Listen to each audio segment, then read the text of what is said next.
Kriminal Budaya.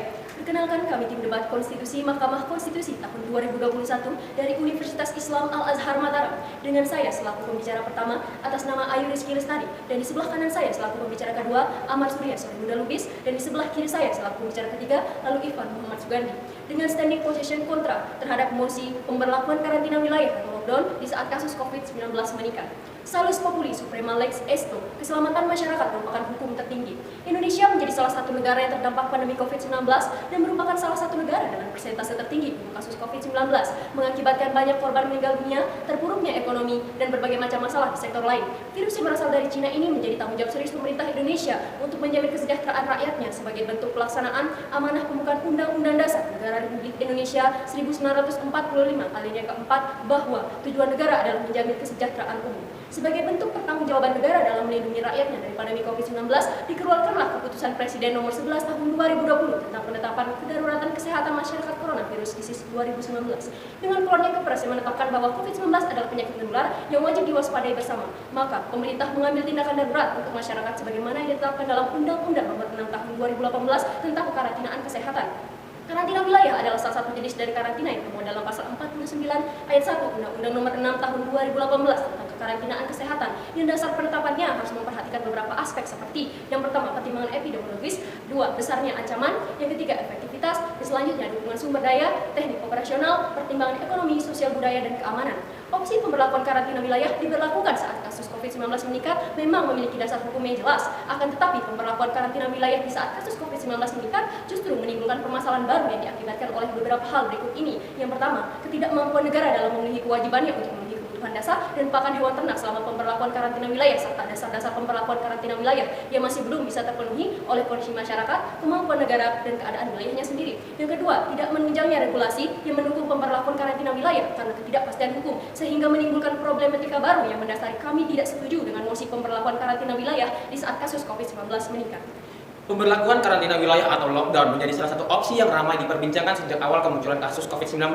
Namun, sampai saat ini, pemerintah Indonesia belum pernah sama sekali memberlakukan karantina wilayah secara nasional. Hal tersebut tidak mengherankan, melihat dari aspek-aspek yang harus dipertimbangkan apabila karantina wilayah atau lockdown diberlakukan. Sebagaimana yang tertulis dalam ketentuan pasal 49 ayat 1 Undang-Undang Karantina Kesehatan sulit dipenuhi mengingat kondisi wilayah, kemampuan negara, dan keadaan masyarakatnya yang berbeda-beda. Pertama, pertimbangan epidemiologis, bahwasanya Indonesia masih kekurangan ahli epidemiologi di tiap-tiap daerah di Indonesia. Dua, besarnya ancaman bahwa perkembangan Indonesia dalam penanganan terhadap COVID-19 tentu telah maju sedemikian rupa setelah melewati awal masa pandemi. Mengingat adanya vaksinasi massal yang diberikan kepada masyarakat banyak dan penerapan protokol kesehatan sehingga besarnya ancaman pun semakin menurun. Ketiga, efektivitas. Dalam konteks ini, pemerintah belum dapat memastikan efektivitas pengurangan angka masyarakat yang terinfeksi dengan pemberlakuan karantina wilayah dan tidak terdapatnya standar teknis operasional pelaksanaan pemberlakuan karantina wilayah. Keempat, dukungan sumber daya. Dari segi alat kesehatan dan tenaga medis pun kapasitas kita sudah menurun, mengingat banyaknya tenaga medis yang sudah gugur selama masa pandemi. Yang kelima, teknik operasional. Dalam kaitannya dengan pedoman tata cara pemberlakuan karantina wilayah atau lockdown, tidak dijabarkan dengan jelas dalam kebijakan maupun regulasi yang mengatur tentang karantina wilayah. Yang keenam, pertimbangan ekonomi, budaya, dan keamanan. Pemberlakuan karantina wilayah pada saat kasus meningkat tentu sangat membahayakan stabilitas perekonomian di Indonesia. Hal ini disebabkan karena kebutuhan dasar yang disalurkan kepada orang banyak berfokus pada batas wilayahnya, sehingga ketika kebijakan tersebut diterapkan, maka tak sejalan dengan tingkat perekonomian di Indonesia dengan persenan utang negara yang kian meningkat. Selain itu, terkait dengan kebijakan karantina wilayah di Indonesia, tidaklah selaras dengan prinsip dasar masyarakatnya. Sesuai dengan pendapat Supomo, bahwasanya masyarakat Indonesia adalah manusia yang diliputi oleh semangat gotong royong dan semangat kekeluargaan. Hal ini berbeda dengan kebijakan yang diterapkan negara luar yang berjalan harmonis dengan individualismenya. Atas keperbedaan tersebut, efektivitasan dari pemberlakuan karantina wilayah saat kasus meningkat pun akan diragukan. Hal ini pun akan membawa kekacauan di masyarakat terkait dengan kebijakan yang tak berjalan harmonis dengan kebutuhan masyarakatnya. Mengingat bahwa prinsip dasar yang melekat pada warga negara justru akan dapat membuatnya menjadi disintegrasi nasional sebab ketimpangan demografinya. Dari 6 aspek yang menjadi dasar pertimbangan pemberlakuan karantina wilayah menunjukkan tidak cocoknya kebijakan karantina wilayah diberlakukan di Indonesia, mengingat keadaan wilayah, kemampuan negara, dan kondisi sosial budaya masyarakat Indonesia, terutama apabila kita mengacu pada pasal 55 Undang-Undang Karantina Kesehatan yang menyatakan kebutuhan hidup dasar orang dan makanan hewan ternak yang berada di wilayah karantina menjadi tanggung jawab pemerintah pusat akan menjadi polemik yang nyata, mengingat kondisi negara dengan hutang yang semakin meningkat dan kewajiban pemenuhan anggaran di bidang lain seperti pendidikan, pembangunan infrastruktur, dan upaya pembangunan kembali perekonomian negara. Dan selanjutnya akan dilanjutkan oleh pembicara ketiga.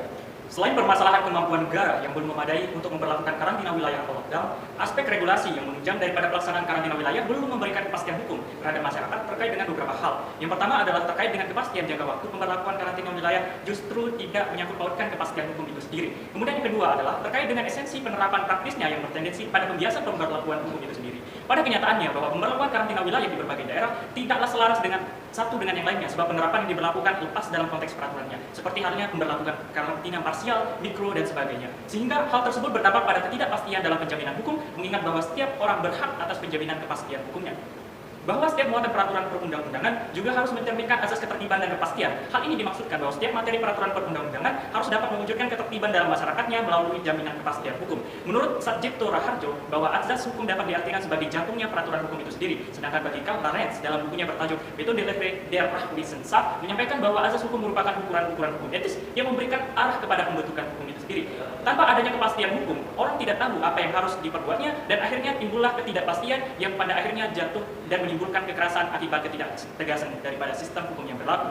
Sehingga atas problematika yang ada, dapat kami simpulkan bahwa dengan diberlakukannya karantina wilayah di saat kasus COVID-19 meningkat akan menimbulkan suatu peristiwa baru seperti bertambahnya utang negara, terpuruknya perekonomian, rentannya kriminalitas di masyarakat, bertambahnya pengangguran karena tekanan pada bidang bisnis yang menimbulkan PHK secara besar-besaran, matinya UMKM, dan dilanggarnya hak atas kepastian hukum setiap warga negara yang dijamin dalam konstitusi karena produk tersebut merupakan regulasi yang menjadi dasar pemberlakuan karantina wilayah tidak memberi kepastian hukum pada masyarakatnya.